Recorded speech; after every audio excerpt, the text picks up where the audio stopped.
Ok, boa tarde a todas e todos. Sou Jonas Lindström da Câmara Sueca. Hoje sozinho aqui na Câmara. São Paulo tivemos alguns problemas hoje com greve e outros, então a gente mudou. O evento híbrido virou evento digital. Bem da moda da pandemia, né? Foi assim um ano atrás, 2 anos atrás. Estamos aqui na tela de novo, todo mundo. Muito bem-vindo para quem se conectou. Estamos gravando essa reunião para também quem não consegue assistir agora ao vivo conseguir ver depois, né? Na verdade é uma reunião, como nosso comitê de ESG, a coordenadora Karen está aqui, que vai fechar a reunião com uma fala dela sobre o projeto de Sustainable Sourcing, né? Que a gente tem, o sourcing responsável esse semestre. Isso ela vai terminar a reunião. Mas primeiro temos o Renato Alvarenga, que é da Miro, né? Que vai falar sobre os desafios e oportunidades relacionados ao hidrogênio verde no Brasil. Tema super quente. Então, acho que eu vou passar a palavra para a Karen, talvez falar um pouquinho sobre o tema, antes que o Renato vai assumir a tela aqui. Por favor, Karen. Muito bom. Boa tarde a todos e todas. Que bom que a gente está aqui, acho que no nosso último encontro desse ano, talvez, né? Antes da loucura do final do ano começar, acho que já começou, mais ou menos. Então, eu agradeço muito, Renato, o pessoal da Miro estarem aqui sempre já é a segunda vez que eles trazem estudos super interessantes para os associados da Câmara, para a gente que está no Comitê ESG, é sempre muito bom ouvir, compartilhar informação com vocês. Então, já de antemão agradeço por terem sugerido o tema e por estarem aqui apresentando. E, como o Jonas falou, um tema muito do momento, ainda rodeado muito por incertezas, mas acho que vocês vão esclarecer isso. Mas eu acho que algumas reflexões para a gente colocar assim, de antemão nessa discussão é o potencial que a gente tem visto do Brasil liderar matrizes com matrizes energéticas limpas, né? Diferentemente dos países industrializados, a gente já tem uma matriz energética bastante favorável, né? A nossa eletricidade, por exemplo, não depende de combustíveis fósseis, mas isso não nos coloca assim de uma maneira tranquila. A gente tem que galgar outros desafios com isso. E galgando esses desafios, a gente tem oportunidades de negócio também. Eu anotei vários desafios que eu gostaria depois de perguntar para o Renato e o pessoal da Miro, mas vou esperar eles apresentarem para depois sugerir algumas perguntas. Então, enfim, estou muito contente de encerrar o ano com essa proposta, porque acho que muita coisa ainda vai se desenrolar sobre esse tema, e seria muito interessante a gente participar como, né, na linha de frente disso e não vir a rebote de outras iniciativas, assim, que depois que o pessoal já andou, a gente vinha atrás. Como é que a gente pode, de fato, sair na frente? Então, é isso. Muito obrigada. Legal. Bom, eu que agradeço, né, o Jonas e a Karen pelo convite. Uma honra poder estar aqui com vocês e apresentar esse trabalho que a gente já vem, né, fazendo desde o começo do ano, temos mostrado para muitas empresas. Teve alguma repercussão também de mídia, inclusive, né, saiu uma coisa do Valor Econômico sobre Estudo. Então, é um estudo bem bacana que a gente traz aqui um resumo para poder compartilhar com vocês, né? A tela já tá aparecendo para todo mundo? Já, né? Tá, sim. Tá bom. Tá, sim. Sim, sim. Então, tá bom. A ideia hoje, gente, assim, também, temos meia hora para apresentar, depois a gente abre uma discussão de uns 15 minutos, né? Então, vou falar muito brevemente, 1 ou 2 minutos sobre a Miro, só para você saber quem somos, e depois a gente fala da perspectiva global do hidrogênio verde e as oportunidades e desafios no Brasil, tá? Com relação à Miro, enfim, somos uma empresa de consultoria estratégica, a gente trabalha com grandes clientes que geralmente são referência nos seus setores, temos 10 anos já, né? Nosso jeito de trabalhar é muito mão na massa, muito ombro a ombro com nossos clientes, isso aí gera muito impacto, a gente sai, geralmente os nossos projetos são implementados, geram algum tipo de impacto, e isso faz com que 90% dos nossos clientes voltem a fazer conosco um segundo, um terceiro, um quarto projeto. Então, a reincidência, digamos, no bom sentido, é muito alta, né? O pessoal gosta de trabalhar conosco pelo nosso jeito de fazer consultoria estratégica, né? E somos consultores que muitos, como eu, vieram da McKinsey, de outras empresas de consultoria maiores, né? Muitos também tiveram cargos como executivos na indústria. Aqui do lado direito a gente mostra que a gente tem em torno de 40 consultores hoje, nossos escritórios são Rio e São Paulo, mas a gente trabalha muito em parceria, né? Muitas consultorias de boutique na Europa, no Chile também a gente tem, para justamente poder trazer o expertise que eles têm e, ao mesmo tempo, ter um alcance global maior, né? E alguns prêmios que a gente ganha de revistas de consultoria, né? E também o Great Place to Work, a gente tem ganhado o Great Place to Work já por 6 anos consecutivos, que para a gente é uma grande honra, né? Então, isso é um pouco a Miro, né? Num resumo rápido aqui. E vamos falar de hidrogênio verde, que é o prato do dia. Primeiro, no contexto global, tá? Tem um resumo aqui, depois a gente traz mais detalhes de cada uma dessas partes. Eu não sei se está aparecendo a vocês, se eu tirar isso aqui. Melhorou, né? Dá para ver a tela toda? Dá, né? Acho que tinha Sim, umas fotos em cima. Sim, Tá estamos bom. tá. vendo tudo. Tá bom. Perfeito. Então, assim, a questão do hidrogênio verde, né? A gente tem, todo mundo sabe, né, metas e necessidades cada vez maiores de descarbonizar o mundo, né? E tem vários setores, várias indústrias que são difíceis de eletrificar, digamos assim, né? Fertilizantes, aviação, navegação, aço e tal. Então, para essas aplicações, né, mais difíceis de serem eletrificadas diretamente, aparece o hidrogênio verde como uma possibilidade, um vetor energético, né, de trazer uma energia limpa, né, que não seja diretamente eletricidade. Então, esse é um pouco o papel do hidrogênio verde, e a gente vai ver outros também depois. E nessa linha, a gente tem aí, né, as grandes economias, os maiores países, os mais importantes, né, que representam 80% do PIB global, já tem algum tipo de programa ou de estratégia nacional para desenvolvimento do hidrogênio verde, né? Então, temos na Europa aí várias metas, várias exigências de mistura de vários tipos de combustíveis mais limpos, etc. e tal. Nos Estados Unidos, por outro lado, a gente tem o WIRE, né, que é um programa de incentivos muito, muito forte, com muito dinheiro envolvido, então eles dão crédito de até $3 por quilo de hidrogênio verde, que a gente vai ver que é um subsídio muito alto. Perdão. E aí, como resultado disso, a gente já vê que no mundo já tem mais de 1.000 projetos anunciados, né, de hidrogênio verde, de vários tamanhos. O que a gente vê é que no último ano, principalmente, tem crescido cada vez mais os projetos muito grandes, né? Então, em vez de falar de 100, 200 megawatt-hora de potência, estamos falando de 1 giga, 2 giga, então estamos falando de projetos realmente enormes. E esses projetos, se somados, se todos fossem executados, daria em torno de 320 bilhões de dólares, né, de investimento, ou seja, é um número muito, muito grande, né? Claro que somente 10% desses projetos hoje ainda estão já ou operacionais ou com investimento já compromissado e já sendo construído. Então, tem muito ainda anúncio, né? A gente sabe que coisas novas, às vezes, surgem anúncios que depois são cancelados e tal, mas existe aí uma quantidade grande de projeto vindo, né? E aí a gente vai ver mais detalhes depois desse balanço global, mas o que a gente tem é Estados Unidos e China como os grandes consumidores, né? E também os grandes produtores de hidrogênio verde, a gente fazendo uma projeção para 2050. E a Europa também como grande consumidor, mas a Europa já dependendo de importação. Outros países que têm vocação para ser exportador, como o Brasil, a Austrália, né? O norte da África, enfim. A gente vai ver um pouco mais esse balanço, né? Mas os grandes são realmente Estados Unidos e China.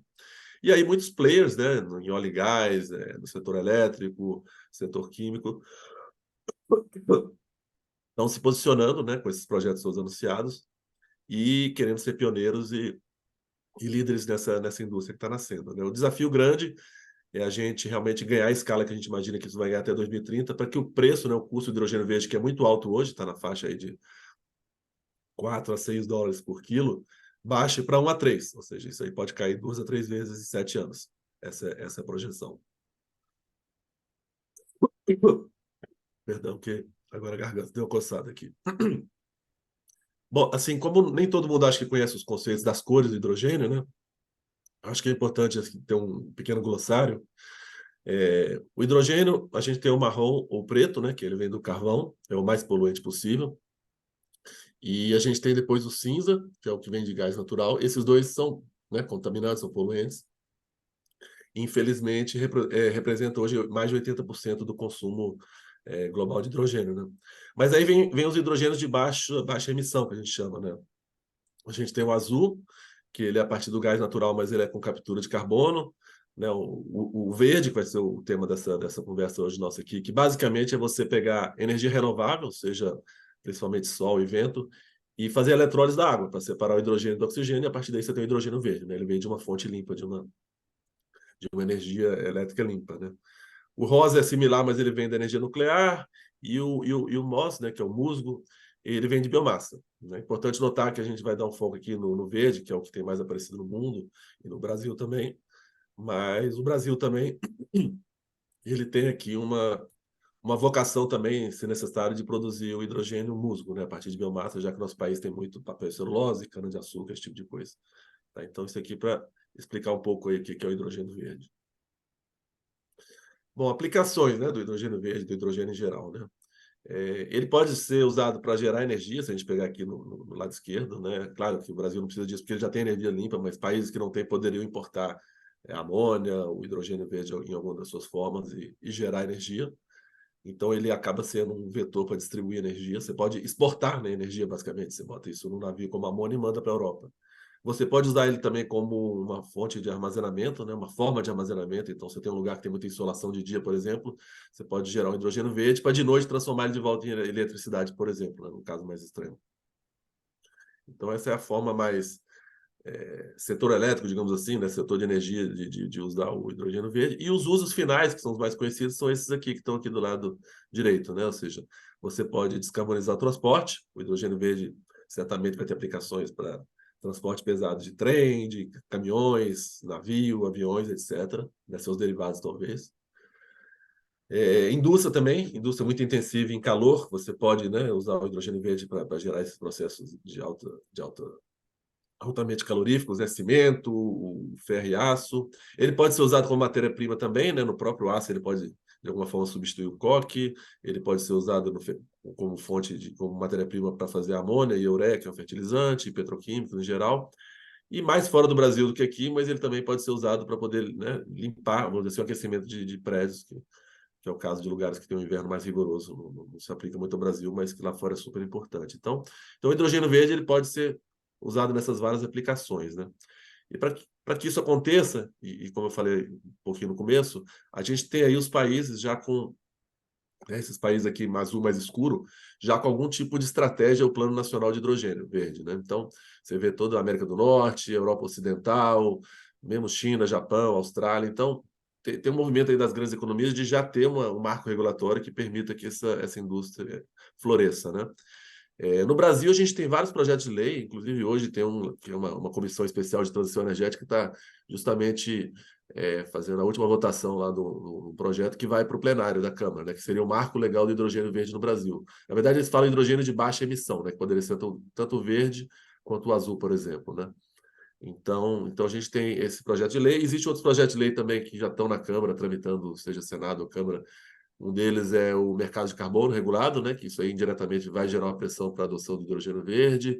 Tem o combustíveis do futuro também, que fala um pouco de adoção de biocombustíveis e de ecombustíveis, né, principalmente, que muitos deles poderiam vir do hidrogênio verde de alguma forma, né? O SAF, que é para aviação, a gente tem o e-metanol, que é para navegação. Então, temos aí no Brasil, a gente sempre um pouco atrasado, mas pelo menos existe projeto de lei aí, que a expectativa é que ano que vem a gente tenha clareza de quais são os incentivos e quais são as regras para isso, né? Bom, com todos esses incentivos acontecendo no mundo inteiro, né, o que a gente vê é que a demanda, né, o consumo mundial de hidrogênio, ele vai crescer muito mais rápido, né? A gente tem hoje, se a gente olhar de 2000 a 2020, a gente vem crescendo aí o consumo a 2% ao ano, né? De 20 para 50, a expectativa é dobrar esse crescimento, começar a crescer 4% ao ano, né? Chegar lá em 2050. São várias, obviamente, isso aqui é do IEA, né? Essa aqui é um cenário do IEA, que a gente acha que é o mais, talvez, verossímil, enfim, chegar a 290 milhões de toneladas praticamente de hidrogênio verde, de hidrogênio em geral, né, sendo consumido no mundo, sendo que 225 seria de baixa emissão, estou falando principalmente de verde e azul, e os 63 seria o marrom e o cinza, né? Então é interessante notar que o hidrogênio verde não só não só gera novas aplicações, né, que faz esse crescimento enorme aqui, mas ele também toma um pouco do espaço do hidrogênio cinza, né? Então, você vê que ele diminui aqui a quantidade de hidrogênio poluente, digamos assim, né? Então, a expectativa é que isso aconteça aí nos próximos 20, 30 anos. Em termos de balanço global, né, como é que vai ser esse mercado, né? A gente tem, como eu falei, China e Estados Unidos aí como duas grandes ilhas, né? 40% do consumo mundial vai vir de China e Estados Unidos, mas eles são mais ou menos autossuficientes, vão produzir mais ou menos o que precisam, né?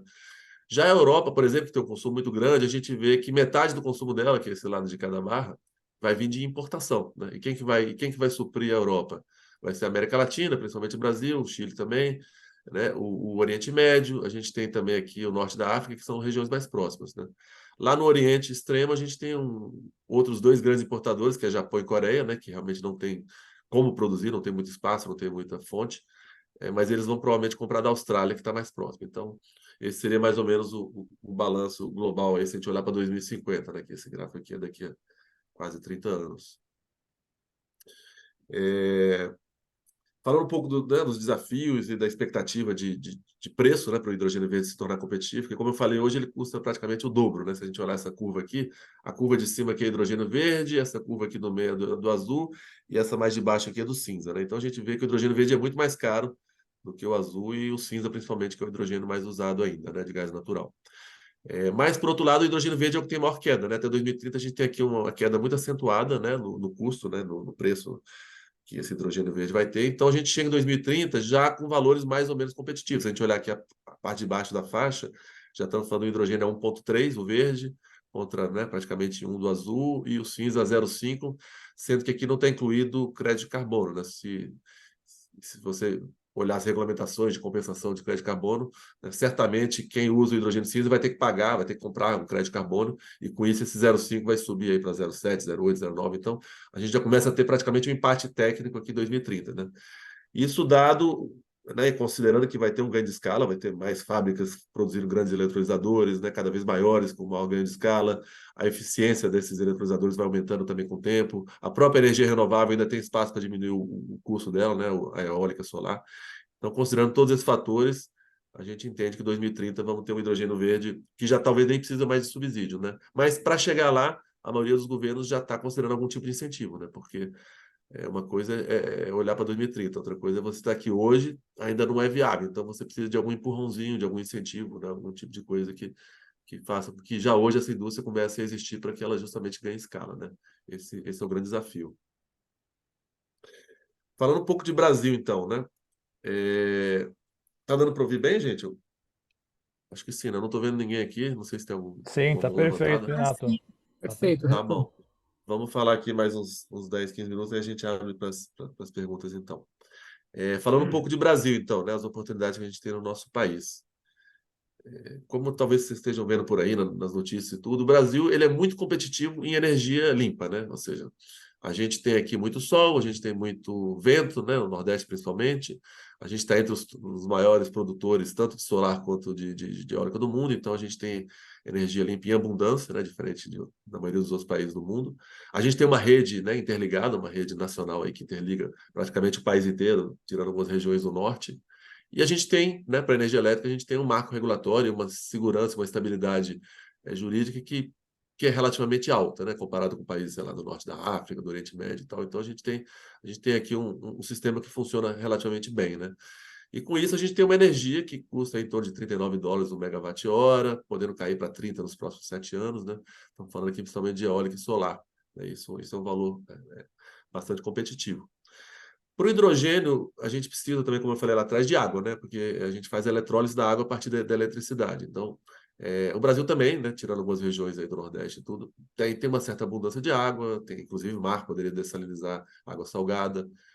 A gente tem também muita abundância de terra. Então, assim, o Brasil tem condições para ser, né, um produtor de baixo custo de hidrogênio verde. Hoje, a gente estima que um projeto competitivo de hidrogênio verde no Brasil vai produzir a $3,50 o quilo, né? E a gente estima que isso pode cair pela metade. Até 2030 isso pode cair aqui para 1,7, 1,5. Então, estamos falando de hidrogênio, né, pela metade do preço daqui a 7 anos.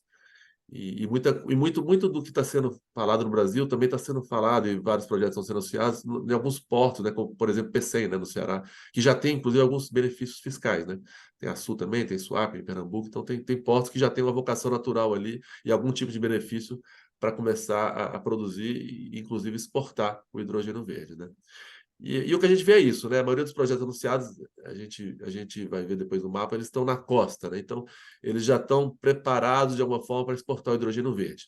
Né? Isso que está acontecendo hoje com os projetos anunciados. Né? Porém, a gente acredita que, como o hidrogênio verde vai ter outros substitutos, outros concorrentes, né? Sei lá, biomassa, gás natural, etc. e tal, é importante ter algum tipo de incentivo, né? Governamental, regulamentar, etc. e tal. Né? Isso acontecendo, né, que a gente acha que vai acontecer de uma forma ou de outra ano que vem, não sei com que intensidade, a gente acredita que a gente vai começar a ter também uma demanda nacional pelo hidrogênio verde, que seria o ideal, obviamente, você poder usar isso dentro do Brasil, né? Seja na indústria de fertilizantes, seja na indústria de aço, né? O aço talvez demore um pouquinho mais, porque tem que trocar capex, tem que trocar equipamentos, né? Seja também no transporte pesado, né? Ônibus, trens, aviões no futuro também.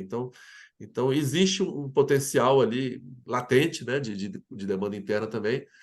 Como não tem ainda uma certeza regulatória muito grande, as empresas ainda estão apostando na exportação, mas uma vez que esse framework regulatório exista e dê os sinais corretos, a gente vai ter demanda também interna, né? Afinal, a gente é um país bastante grande, com bastante indústria relativamente, né?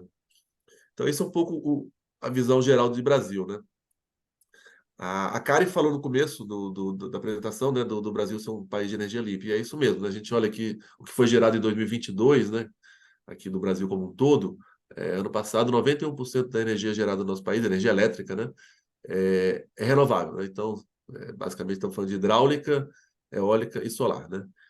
Isso é uma coisa invejável. Acho que 2 ou 3 países no mundo talvez possam ter algo similar, né? A gente realmente tem muita energia limpa aqui. Né? Tirando a região norte, que ainda depende um pouco do sistema elétrico, que está abaixo de 90%, todas as outras estão de 90% para cima, né? E aí uma questão importante aqui, que a Europa, em geral, né, tem algumas sutilezas aí com relação a como é que vai ser a energia hidráulica de hidrelétricos antigos ou não.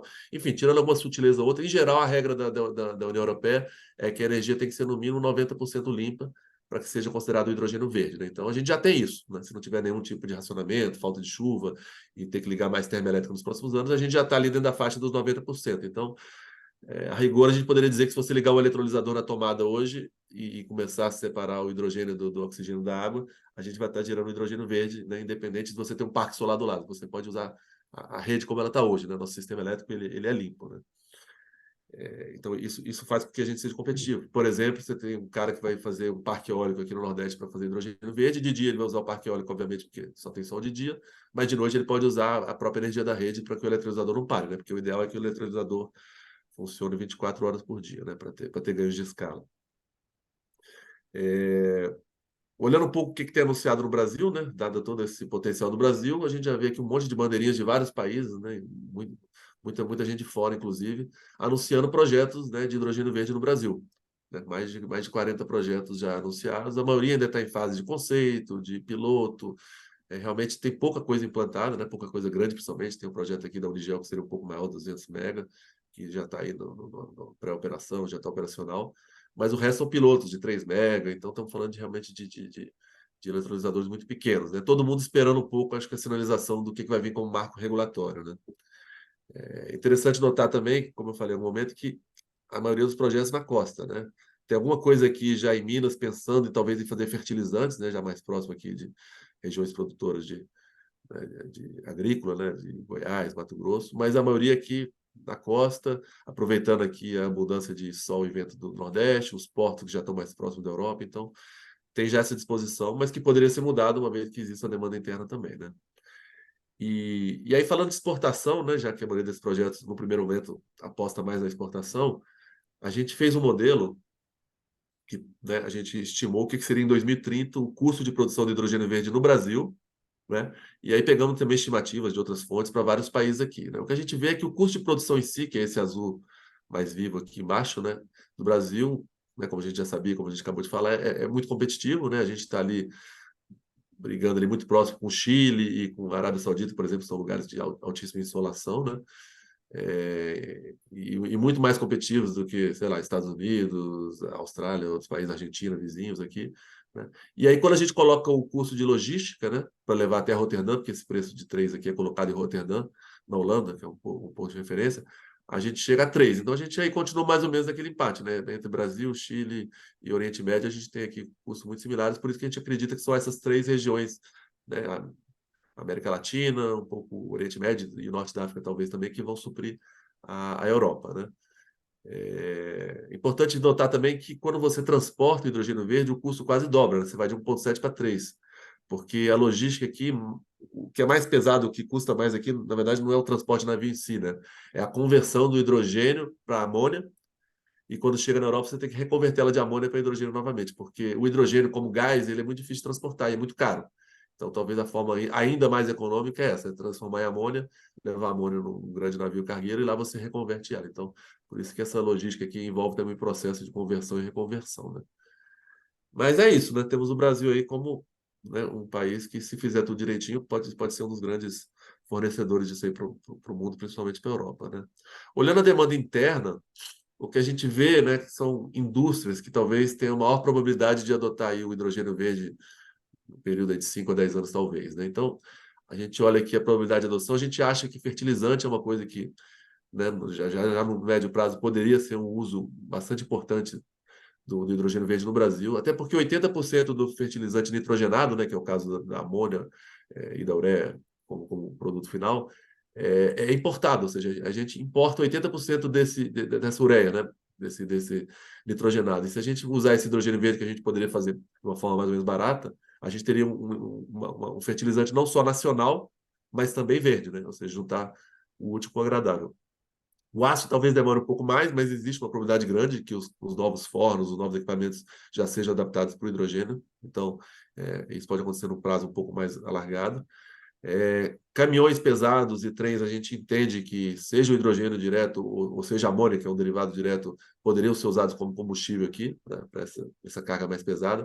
Carro menos, porque carro vai acabar entrando pelo lado da eletrificação, né, os carros elétricos, as baterias. Isso funciona para carros mais leves, mas talvez não para grandes caminhões. E navio e aviões, né, o que a gente vê aqui é que o uso do hidrogênio direto, né, o hidrogênio como fonte de energia diretamente, ou amônia no caso, é improvável, né, porque vamos dizer assim, é um combustível inflamável, né? Então, você ter um avião movido a hidrogênio exige questões de segurança que podem demorar 25 a 30 anos. Mas o que a gente se vê é que os e-combustíveis, né, que poderiam ser derivados do hidrogênio, eles sim têm um espaço, talvez no médio prazo, de 5 a 10 anos, né, na movimentação de navios, seria o e-metanol, né? O e-metanol pode vir do hidrogênio verde, assim como o SAF, que é o combustível de aviação sustentável, né? O SAF também, ele pode vir de biomassa, mas ele pode vir do hidrogênio verde também. Então indiretamente, o que a gente está dizendo é que mesmo aviação e navios poderiam vir do hidrogênio verde, né? Então, são as principais aplicações que a gente veria no Brasil, caso a gente tenha os sinais corretos, né? Transporte, aço e fertilizante. E com isso, e como já são 2h30, acho que a gente termina. É um super resumo, gente. Então, assim, agora a ideia era, acho que abrir um pouco para perguntas, discussões, e meus colegas que estão aí poderem me ajudar aqui nessa discussão. Que legal, Renato. Obrigada. Karen, por Eu acho que favor. acho que eu vou tirar daqui, tá? Para a gente A gente se vê melhor, né? se ver, né? Então, se precisar mostrar um slide, de repente eu volto, não sei. Legal. Alguém gostaria de começar com perguntas, inquietações? É uma aula em 30 minutos sobre hidrogênio verde. É claro que não dá para abranger tudo, mas acho que a gente teve um panorama bem geral. Alguém tem alguma pergunta? Só um comentário meu, penúltimo slide, eu gostei bastante, né? Os gráficos do custo, né? Sempre falar custo do Brasil, tudo mais caro que do resto do mundo. Finalmente, um setor que o Brasil está competitivo, né? Os Estados Unidos estão lá em cima, o Brasil está aqui com um custo, então isso é muito, muito interessante, né? Sai de tudo que a gente está falando. E já que você falou dos Estados Unidos, os Estados Unidos talvez seja um dos poucos países que vai apostar mais no hidrogênio azul do que no verde, porque lá eles têm muito shale gas, eles têm o gás de xisto. Então eles fariam aquela geração de hidrogênio a partir do gás natural, né, mas com a captura de carbono. Então, isso é até uma curiosidade, né? Digamos que a maioria dos países está apostando no hidrogênio verde, os Estados Unidos está apostando no azul, que é um pouquinho mais poluente, mas ele ainda tem baixa emissão de carbono. E Leonardo, acho que levantou a mão aqui, né? Isso. Vou ver. Tudo bem, pessoal? Desculpa que eu estou em trânsito, eu nem abri o vídeo. Eu sou o Leonardo Miranda, do Tosini Freire, sou sócio Tosini Freire na área de energia e infraestrutura. Excelente, tá? Muito obrigado. Só lembrar um ponto, eu acho que você deve ter mencionado, tá, Renato? Eu que estava indo e vindo aqui na conexão, mas é que a gente fala muito da nossa matriz elétrica, enfim, limpíssima e das renováveis, só lembrar que nós somos uma potência já há muito tempo em etanol, né? Existe uma contribuição gigantesca que o etanol pode dar para o hidrogênio. Eu estou aqui falando, eu trabalho bastante com etanol, sou entusiasta da indústria, isso é não por nacionalismo não, mas é muito brasileiro, né? Uma tecnologia que a gente desenvolveu assim, nos Estados Unidos também, mas em larguíssima escala, já está provada aí de todas as formas, e temos etanol. A gente tem uma miríade aí de coisas, né? Mas o etanol realmente enfim, sim. só para lembrar o ponto. E o etanol, não só como etanol, mas ele também, a gente falou um pouco de biocombustíveis, o etanol, inclusive, ele é uma possível matéria-prima, inclusive, para você fazer biocombustíveis para avião, né, esse tipo de coisa. Então, o SAF, que é o combustível de aviação limpa, ele poderia, inclusive, vir do próprio etanol diretamente. Então, o etanol, ele abre aí várias possibilidades também, além do uso direto que a gente vê aí nos carros, né? Então, ótimo, obrigado.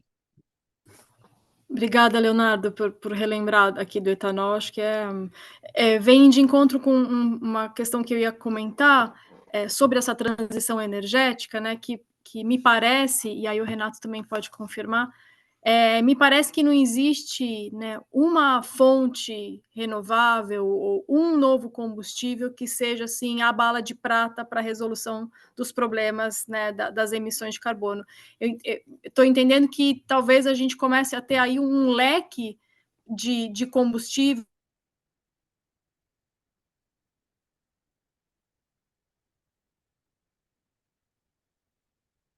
mais locais, por exemplo, os painéis solares, ou enfim, a gente vai ter talvez a gente vai conseguir os benefícios que estão se propondo até 2030 e 2050. Então, talvez o etanol seja parte, né, disso também, desse leque, desse pool de opções que a gente tem no Brasil, que a gente, na verdade, só está aumentando agora com os parques eólicos, com maior implantação de energia solar, etc. O que você acha sobre isso? Eu acho que é exatamente isso, né? A gente tem um leque aí que vai desde a energia elétrica direto, né? Onde dá para eletrificar, você eletrifica diretamente usando a nossa energia limpa. Você tem um etanol da vida, você tem o hidrogênio verde também, em alguns setores que é mais difícil de não usar combustíveis como o hidrogênio, né? Você tem os próprios biocombustíveis vindo da biomassa do Brasil também, da nossa cana-de-açúcar, do nosso papel e celulose. Então, é um leque, sim, que vai ajudar a gente a chegar nas metas que têm que ser atingidas, né? Para que a gente, pelo menos, como Brasil, faça o nosso papel, né? O Fernando está aqui também, um colega meu. E aí, Fernando, fica à vontade, já que ele é especialista também na parte de sustentabilidade. Eu sou mais do setor elétrico até. E para comentar também, tá, Fernando? Perfeito. Eu acho que acrescentar só, né, o pessoal fala muito, né, de que o hidrogênio ele é um caminho quando a eletrificação não consegue atender uma determinada demanda, né? Porque ele tem um poder calorífico muito maior do que a eletrificação, né? Então, quando você olha para setores do tipo produção de aço, produção de alumínio, né? Ou até mesmo, como o Renato comentou, né? Aviação, transporte marítimo, você precisa de um combustível que a eletrificação ela não seria capaz de prover, né? E aí, essa questão do etanol, ela entra também, assim, de uma forma bastante análoga, né?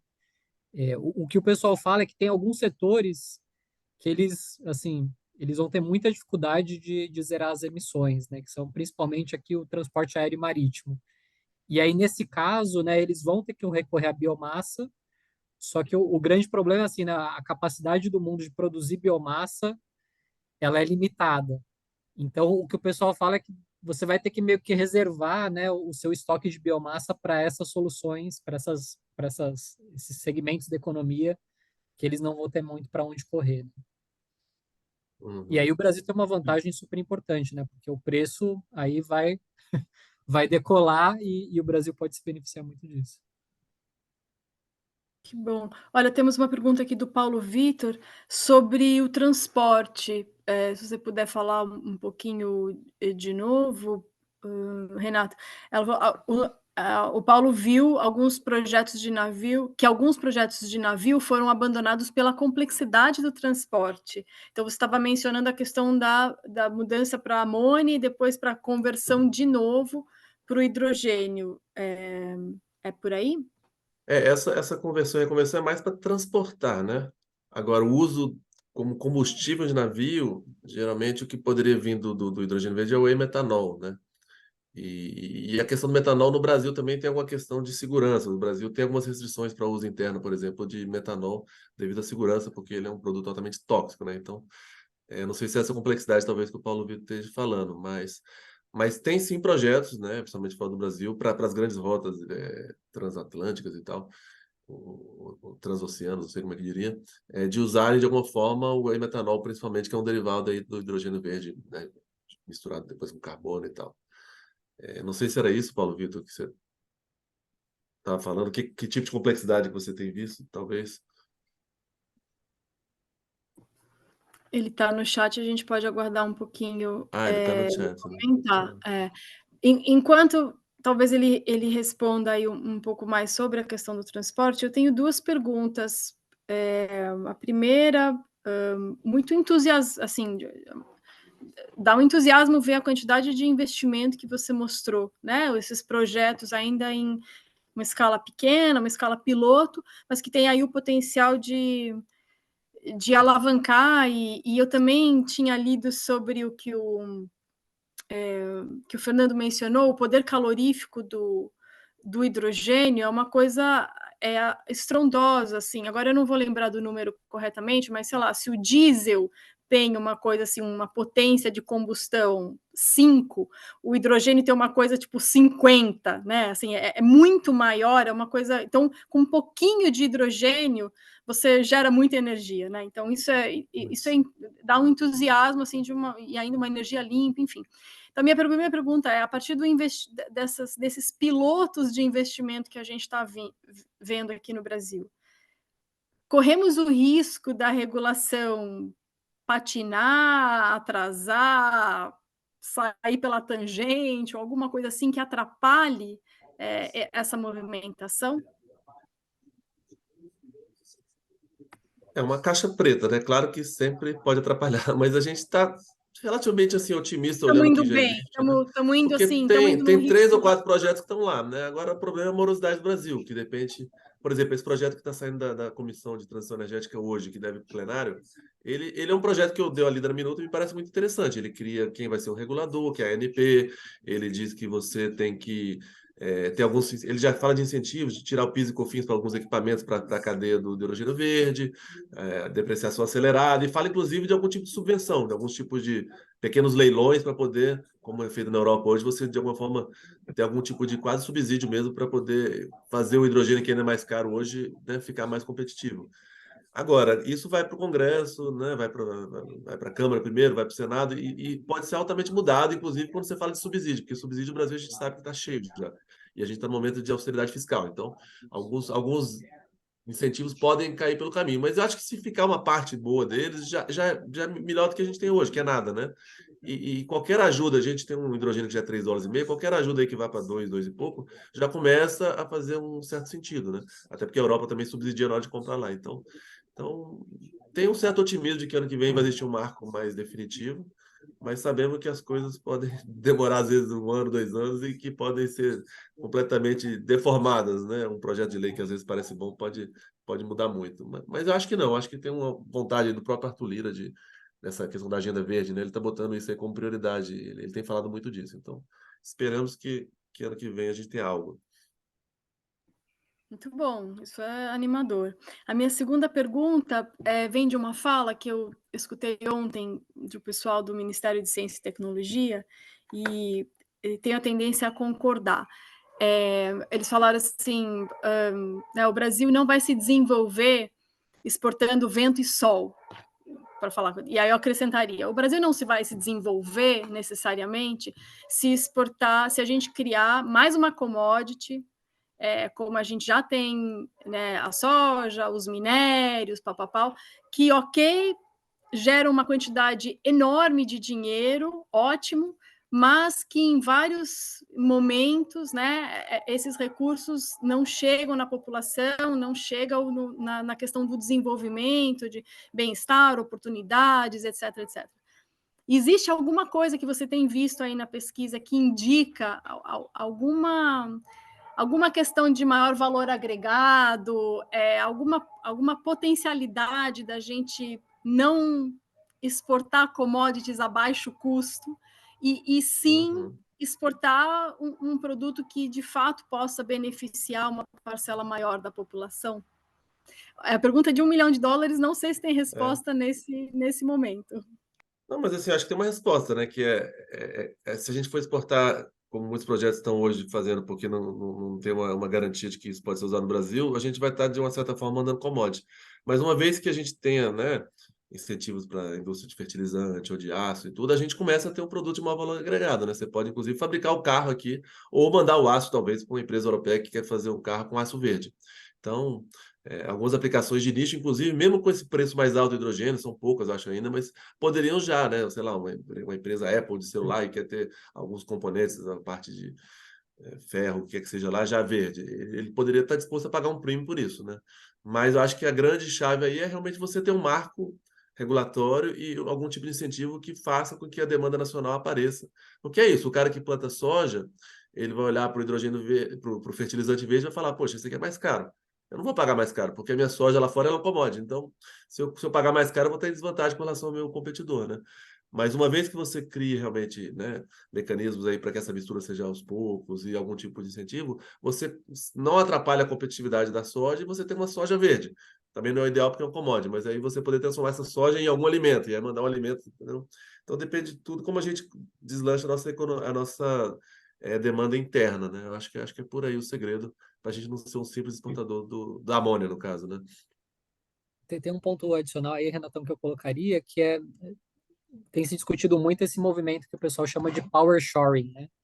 Que seria você conseguir atrair setores produtivos para o Brasil, né? E tecnologias, porque a energia no Brasil é muito barata, né? Porque no final do dia você não consegue exportar a energia de uma forma eficiente, né? Estocagem de energia ainda é um processo muito caro, né? E pouco eficiente. E mesmo quando você fala, né, do hidrogênio, você teria que produzir hidrogênio aqui, aí você vai fazer uma conversão para amônia, e aí, se você não for usar a amônia diretamente como uma aplicação, você teria que fazer uma reconversão para hidrogênio lá na Europa. Então, assim, você vai adicionando camadas de custos, né? Sim, verdade. E aí, conforme, né, os diferentes países eles tenham cada vez mais essa precificação do carbono, como já está acontecendo lá na Europa, né, e como vai passar a acontecer ainda mais com o CBAM, né, que é uma taxação na importação ali de produtos de alto carbono, isso daí vai meio que redesenhar essas cadeias de produção global, né? Eu acho que o grande risco aí para o Brasil, né, assim, isso é excelente para o Brasil, mas não é uma condição suficiente, né? A China provou isso, que você pode sequestrar toda essa produção também para outros lugares se você combinar, né, essa vocação natural com uma série de incentivos econômicos, né? Então, eu diria assim, o Brasil ele tem uma baita oportunidade, mas ela não vai ficar esperando pelo Brasil indefinidamente, né? Não, não. E nessa linha é isso, exatamente. Se você começar a pensar em algum momento e produzir os equipamentos também, né, ou partes, pelo menos, dos eletrolisadores do Brasil, você gera uma indústria nacional também, né? Então, tem a derivada também da cadeia de suprimentos do hidrogênio verde, que vai gerar empregos e algum tipo de industrialização também por causa dos equipamentos necessários, né? Aí agora apareceram duas perguntas aqui também. Uma é um comentário sobre o biogás, que está para deslanchar no Brasil, do Leonardo, é bem lembrado, né? Não sei se o Fernando quer comentar isso. E o outro é sobre o setor aeronáutico talvez ser o mais promissor, né? Já que não há necessidade de readaptação de infraestrutura aeroportuária e tal. Você quer comentar primeiro, Fernando? Depois eu falo um pouco. Sobre o que é biogás?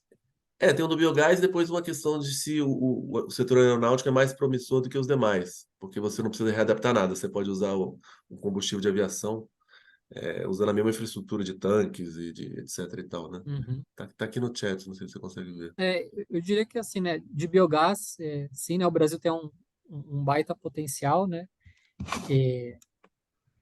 e a gente tem visto, né, vários players, por exemplo, né, usando biogás, por exemplo, para produção de fertilizantes verdes, né, para produção até tem rotas para produzir hidrogênio com biogás. Eu acho que a grande questão aí, né, hoje a produção do biogás ela é feita a partir desses resíduos de biomassa, né? E como eu comentei, né, resíduo de biomassa ele é um recurso escasso. Então, o que eu imagino que vai acontecer ao longo dos próximos anos, né, é ter uma concorrência muito grande entre diferentes rotas tecnológicas que vão usar esse material biogênico para produzir novos combustíveis, né? E aí a grande questão sempre vai ser comparar, né? Qual dessas rotas é mais competitiva, né? Eu diria que o biogás hoje está bem posicionado, mas é difícil prever o futuro. E aí sobre combustível de Aviação.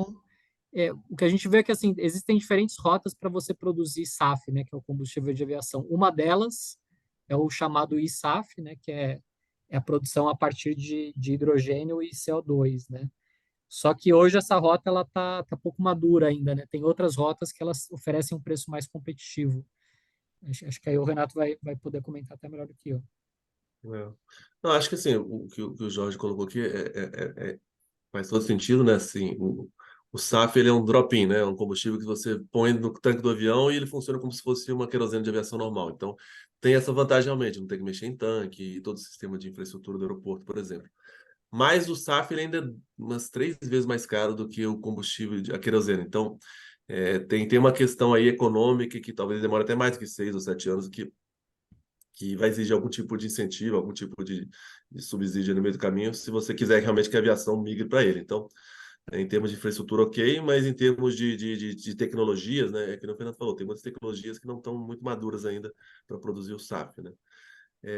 Já a amônia, a gente vê que talvez a queda de preço dela seja mais rápida, né? Vai ser 5, 6 anos, como a gente está vendo no caso do hidrogênio. Então, por exemplo, a amônia num trem, apesar de talvez você ter que mexer um pouco no motor do trem, ela talvez até aconteça antes, porque pode ser que justifique essa modificação do maquinário, do motor em si, para que o trem rode a amônia, porque a amônia talvez fique mais barato, mais rápido, entendeu?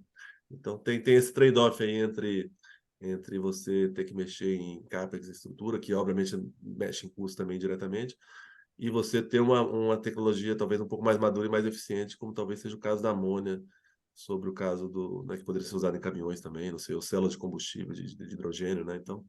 Então, difícil dizer quem vem primeiro, mas eu concordo que a aviação estaria pronta uma vez que você tem o SAF barato, né? Não tem que mexer em nada. E do lado sueco, mas também são boas notícias, né? Você falou sobre dois dos 3 setores principais com muito potencial. Você falou sobre mineração e transporte, né? São dois setores com bastante presença sueca. Inclusive, tivemos algumas delegações aqui semana passada, 2 empresas grandes da área Green Steel que vieram para conhecer o mercado brasileiro. Então, são sinais muito positivas, né? Sobre power shoring, as empresas suecas estão com muitos anos, né? Acho que pensaram nisso 80 anos atrás. Tem que vir para o Brasil para produzir aqui. Essas empresas atrás também do banner, quase todas aqui, né? Com produção local. Então, grande vantagem para a indústria sueca nesse momento, né? Uhum. Verdade, os caminhões também, né? Os produtores de caminhões, porque tem Exato. motores de caminhões que estão sendo adaptados para célula de hidrogênio ou para algum tipo de derivado que pode ser queimado, né? Realmente Sim. tem que mexer um pouco na engenharia, mas talvez valha a pena aí para daqui a 3, 4 anos ter isso aí rodando já mais em larga escala, né? Uhum, uhum. Renato, parabéns pela sua exposição. Eu queria agradecer também ao Jonas, Karen, pela oportunidade de estar aqui com vocês mais uma vez. A gente percebe, por exemplo, a gente, né, sempre vê a questão custo da comida por conta de desperdício, custo da água por conta de desperdício. Aonde a energia, o hidrogênio verde, o custo com o desperdício é grande ou não? Existe uma forma de baratear ainda mais por conta de evitar cada vez mais o desperdício, porque a gente vê em outros setores assim que não sei por quê, né, desperdício de dinheiro público, desperdício de comida, desperdício de água. Como que a energia limpa, o hidrogênio verde, pode, de uma certa forma, evitar que haja desperdício para que o custo possa cair cada vez mais? Eu acho que aí a gente está falando de. Tem 2 lados onde você pode ganhar eficiência e diminuir desperdício, né? Talvez um pouco na produção do hidrogênio verde, ou seja, a verdade é que uma placa solar hoje, que é o principal insumo do hidrogênio verde, que é a energia elétrica, ela ainda pode ser muito mais eficiente, né? Hoje ela desperdiça, entre aspas, uma boa parte do sol. Ela só consegue ter um aproveitamento de 20, 30%, poderia chegar a valores muito maiores. Então aí você tem um ganho de eficiência que vai tornar o hidrogênio até mais barato no futuro também, né? Agora, pelo lado do uso também, eu acho que sim, né? Energia elétrica consequentemente, o hidrogênio também que vai ser usado. Também, quando você tem indústrias que são cada vez mais eficientes no sentido de não perder tanto calor, de não perder tanta energia, você diminui a quantidade de eletricidade ou de hidrogênio ou de qualquer outro poder calorífico que você precisa, né? Então, tem um trabalho grande de eficiência energética aí pelo lado do consumo, né, do usuário final, e o processo de geração, acho que ele também pode ser cada vez mais eficiente e menos, perder menos, digamos assim, de energia solar, eólica, o que quer que seja, né?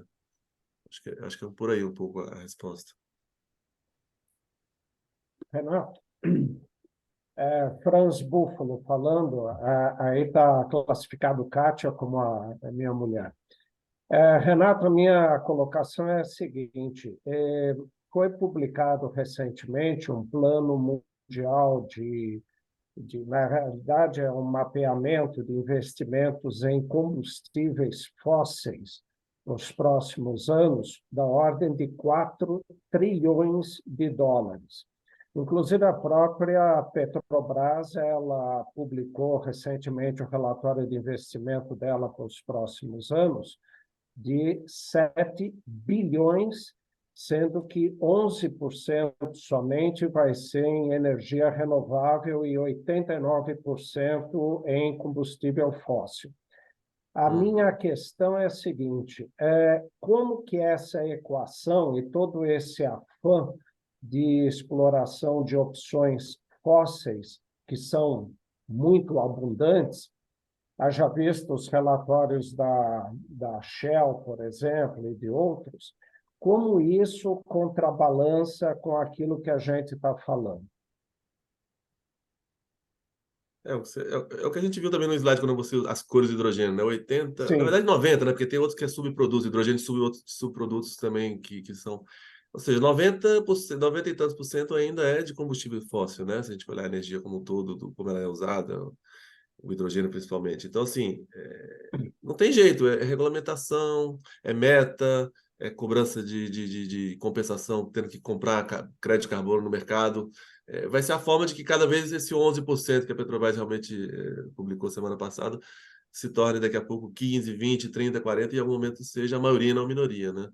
Porque também apostar que combustível fóssil vai acabar, a gente sempre fala isso há muitos anos e décadas e nunca acaba, né? Sempre estão achando coisa nova. Então, o caminho talvez não é apostar por aí, é apostar, acho que muito mais na regulamentação mesmo, né? De que os países vão criar ali suas multas, suas penalidades para quem estiver emitindo, né? E aí você gera aí, talvez um ciclo mais virtuoso. E talvez Fernando até fosse melhor para responder essa pergunta do que eu. Esse é um tema super complexo, né? E é difícil porque, assim, né, o que, assim, obviamente, né, o que grandes corporações de oil and gas vão falar, né, e muitas vezes os próprios governos vão falar olha, a transição energética também ela não pode punir, né, a atividade econômica ou a população, né? Imagina, você fala assim, vou colocar agora um imposto, né, e vou frear todo tipo de investimento em perfuração de petróleo, de perfuração de postos de petróleo, né? Isso daí faria provavelmente, né, o preço do combustível ir para a estratosfera num curto período de tempo, num momento que o mundo já passa por uma instabilidade geopolítica bastante grande, né? A gente tem baixo crescimento econômico misturado com guerras, né? Ascensão de regimes populistas. Então, assim, é uma série de variáveis aí que são muito difíceis de você controlar, né? Mas, obviamente, existe também o medo pelo novo, né? E tem também você manter as coisas como elas são hoje é muito mais fácil do que você realmente acelerar, né, uma transição mais efetiva, né? Está lançada a corrida para descarbonetizar o hidrocarboneto, né? Os Estados é Unidos uma vão bem por heresia. essa linha, assim, né? Eles vão mais para, cara, faz mais sentido aqui se a gente tentar fazer, né, com que você tenha uma demanda puxada pelo mercado, então a gente vai dar muito subsídio, muito incentivo, do que eu ir lá e colocar um imposto, né, ou fazer um mercado regulado de carbono, né? A Europa já vai para uma linha mais oposta, né? Assim, são diferentes abordagens, é difícil ainda saber qual que vai ter mais sucesso, né? Obviamente, para os Estados Unidos é muito fácil fazer isso, porque a equação fiscal deles é muito melhor hoje do que talvez aí qualquer outro país do mundo, né? Você pega o Brasil aqui, né, que a gente está em apuros fiscais, é muito difícil você dar muitos incentivos, né? Eu Mas falei é brincando, uma questão ultra complexa. eu falei brincando dessa heresia técnica de descarbonetizar o hidrocarbono, Hidrocarboneto, né? o hidrocarboneto, mas um pessoal da Universidade de Utrecht, na Holanda, eles começaram a brincar com isso daí, por mais herético que soe, né? Uhum, Verdade. uhum. O que a gente sabe é que o Brasil também já produz o nosso petróleo, aí vocês podem explicar melhor o que eu vou falar. O nosso petróleo também já tem uma taxa de emissão de CO2 menor do que muito petróleo por aí, do que extraído em outros países, que no Oriente Médio, por exemplo. Como é que a gente explica isso direito? Tem uma... Não sei, quando a gente queima o petróleo que é extraído aqui, tem uma taxa de CO2 e outros gases de efeito estufa menor do que pela natureza do nosso petróleo, né? Então, acho que seria uma... E aliás, acho que pelo menos eu já ouvi esse argumento da Petrobras várias vezes, falando em, né, investimento em energia limpa, tal.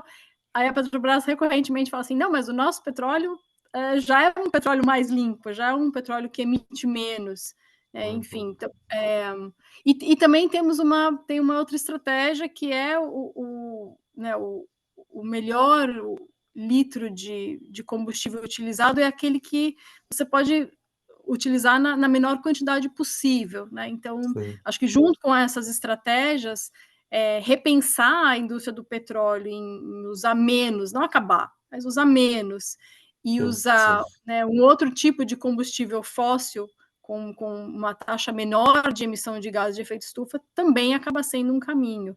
De novo, a gente não vai ter uma substituição completa, total, né, de 360, 180 graus, não vai acontecer isso, mas todo esse leque energético vai acabar se readaptando, se readequando, dependendo aí das novas regras do jogo, como o Renato colocou. O que você falou aí, no setor elétrico a gente fala isso, né? A energia elétrica mais barata é a que você não usa, basicamente é isso. Então tem a ver com a pergunta sobre desperdício que a gente falou aqui também, né? Então, por um lado você vai vir com um leque de opções limpas e por outro lado, que talvez seja até mais importante, é você criar eficiência, criar formas mais inteligentes de usar os recursos, né? Porque aí você não usa o recurso, basicamente. Então, se você puder não usar, seria melhor, né? Se todo mundo pudesse andar a pé, mas a gente sabe que não é esse o extremo, mas é por aí um pouco o exagero da metáfora, né? Sobre petróleo, né, oil and gas, tem alguns números que são interessantes, né? Quando você fala das emissões desse setor, né, você tem basicamente dois tipos, né? O primeiro é na extração e o outro é no consumo, né? Extração o pessoal chama de emissões fugitivas, né? Você, quando está fazendo lá a extração do petróleo, você tem lá gás metano, né? Outros gases que eles estão escapando para a atmosfera. Então, assim, o Brasil, né? Quando você olha para esse tipo, né? Emissões fugitivas, ele acaba emitindo menos do que outros países, né? Bem menos.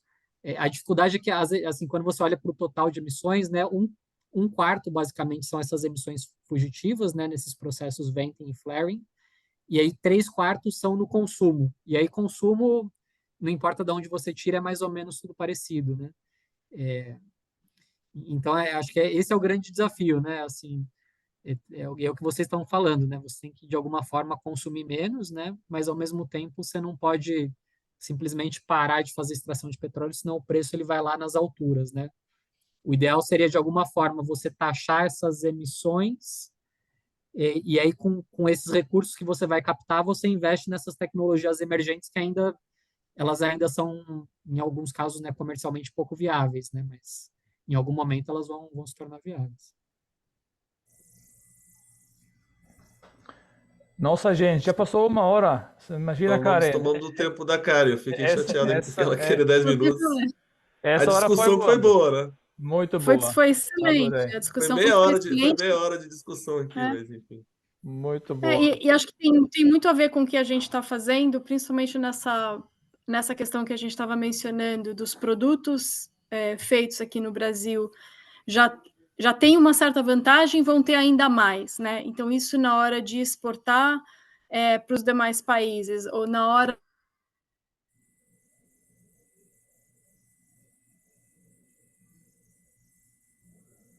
Tá falhando a internet da Karen, né? fazerem seus balanços de emissões, o trabalho sobre o sourcing responsável que a gente está fazendo, quer dizer, incentivar na sua cadeia né, o uso da energia limpa, essas alternativas, de onde vem, como é que está sendo feito, isso, de fato, a gente está com a faca e o garfo e a faca na mão, pronto para trabalhar, né, pronto para cortar. Acho que o que a gente tem visto, o que eu posso falar um pouquinho nessa reta final aqui do manual, eu vi que a gente não está com o pessoal que está participando, então vou falar para quem não está sabendo, a gente está com a participação de 10 empresas suecas atuantes aqui no Brasil, construindo um manual de sourcing responsável, né?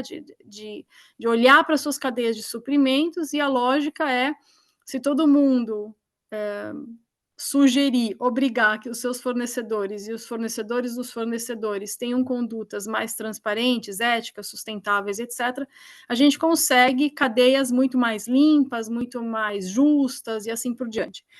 O que eu queria comentar é que é muito interessante, a gente, claro, está falando com empresas multinacionais, empresas grandes, onde isso tem uma força e um know-how, mesmo que recente, mas uma força e um know-how grande, né? Temos pessoas voltadas para isso. Mesmo que essa transição tenha sido feita, por exemplo, nos últimos 5 anos, como algumas empresas falaram, nos últimos 5 anos a gente começou realmente a prestar mais atenção, a treinar fornecedores e tal.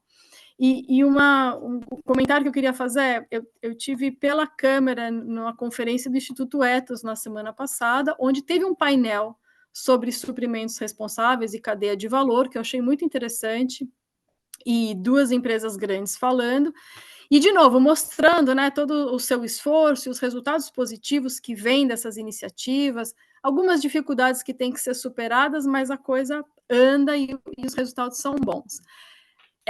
Na plateia onde eu estava, onde ocorre a conversa dos bastidores, enfim, de todo mundo lá ouvindo, vários relatos, né, da dificuldade que é justamente com empresas menores. E a gente volta num ponto que a gente já tocou aqui várias vezes, de como é engajar empresas menores, vamos dizer assim, na jornada da sustentabilidade. É super difícil, né? Por N motivos, né? Então, a gente estava dando exemplos, assim, nos bastidores. Aí, a empresa é a esposa, o marido, 3 funcionários. Aí vai responder um questionário sobre diversidade e inclusão. Tipo, what? Né? Não sabe nem o que é. E aí, de fato, e a gente tem ouvido das empresas que estão participando desse projeto, a necessidade de você fazer quase como um trabalho de... Se você quiser ser sério sobre esse assunto do sourcing responsável, você precisa quase que pegar pela mão o fornecedor e falar, pera um pouquinho, ou ter alguém que faça isso, assim, deixa eu te explicar, né? Porque senão o formulário, na hora de preencher, vira uma coisa vazia, pode ser caracterizado como greenwashing até, né? Porque a pessoa vai responder qualquer coisa e pode, não, sim, eu sou, vai responder positivamente, e na verdade não tem fundamento nenhum aquela resposta, né? Então, para terminar, eu vou usar uma frase aqui da Patrícia Ascioli, da Scania, eu perguntei isso justamente para ela, né? Como faz, né? Para você garantir que tantos fornecedores pequenos, de alguma maneira, tenham uma mudança. E ela respondeu assim, tem que colocar a mochila nas costas, a bolsa debaixo do braço e ir a campo, né? O formulário, claro que ele ajuda em vários aspectos, mas se as empresas de fato são sérias sobre o que estão fazendo, enxergam isso no longo prazo e querem ver mudanças, ela falou assim, tem que colocar a bolsa debaixo do braço, pôr um sapato confortável e vai caminhar, e vai conhecer o fornecedor, porque tem muitos fornecedores pequenos, e eu estou tocando nesse assunto porque é uma realidade brasileira de vários setores, né? Enfim, então a gente tem uma coisa, um panorama geral do relatório vai ser muito mostrar, acho que a força que as empresas maiores têm e a obrigação, de certa maneira, de impulsionar esse movimento, mas requer um trabalho minucioso, e aí de um bom tempo. Não sei se eu consegui explicar mais ou menos em que pé estamos, mas está sendo curioso, porque o trabalho é gigante. Muito bom, Karen. Obrigado. Obrigado, Miro, né? Renato, Fernando. Mais uma vez, parceria com vocês.